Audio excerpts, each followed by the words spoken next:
First at 5:30, the new decade will bring some major changes to Connecticut highways, and it could cause some confusion. Good evening. Exits will soon be renumbered, and we're looking at why it's happening and just how much it could impact your commute. Channel 3 Eyewitness News reporter Matthew Campbell is live on Route 9 in the Connecticut Chevy early warning weather tracker. Matthew, Route 9 apparently not the only one going to see this change, right? Yeah, Dennis, we're going to see it all over the state, and basically everything that we thought we knew is about to change. You can take a live look. This is Route 9. This is what we know, but all of these exits will be overhauled, and there's really not much anyone can do about it. The federal government wants these changes, and they're going to be paying for it, and if the state doesn't do it, then, well, we just won't get the money. Drone 3 high above Route 9 in New Britain. This route is probably very familiar to those who drive it daily, but for those who don't, they rely on GPS and exit signs. And starting this year, the exit numbers will be changing. And it's not just Route 9, the Waterbury Mixmaster along Route 8. Drone 3 showing it to you there.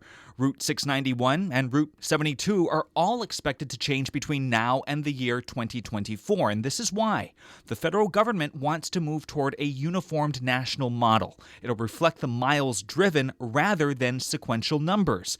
Now, the state DOT says this change will eventually make it easier for drivers. The state DOT says drivers will know how far they've traveled and how much longer they need to go. They also have all the signs up that say, 3 miles to the next exit and stuff like that. So unless they're trying to save money on signs, I don't understand. It still doesn't make sense. It seems like a lot of waste of money for new signs.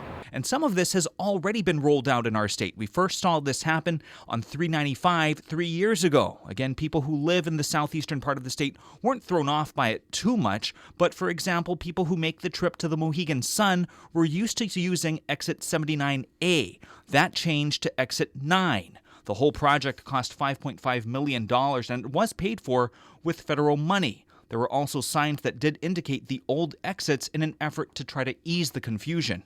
We talked with drivers who are preparing for this change. Right? It's extremely confusing. I'm used to going 79A, and for them to change it's just ridiculous. It doesn't make any sense, and I really don't understand why they're doing it. So again, this is going to be different for all of us, and the changes will keep coming closer to the year 2030, 91, 84, 95. They're all going to be changing as well. That's the latest live here in the Connecticut Chevy Weather Tracker. Matthew Campbell, Channel 3 News.